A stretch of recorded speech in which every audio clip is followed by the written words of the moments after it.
Hi guys! Good morning. Gakudkud ko og kanang ano ito? Buto sa avocado. Kay butang ibabad na ko sa olive oil pang haplas nito. Lisod ni tiguang na pa. Wa man tay gibati pero effective para sa ako pang haplas lang gud. Sakit sa mga lawas ano. Chat na. Basta pamaol. O diba? Sa lababo ko akudkud guys.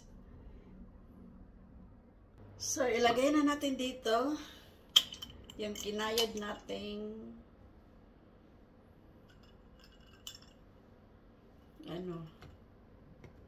avocado. Punasan ko muna mga bes.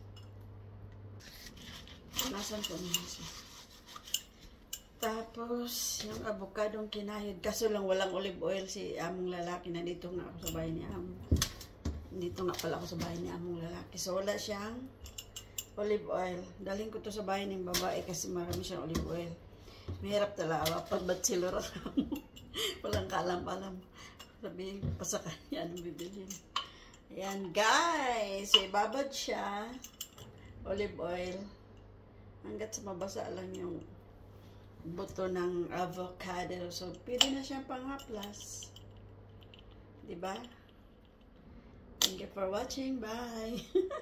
Para lang may upload my daily vlogs.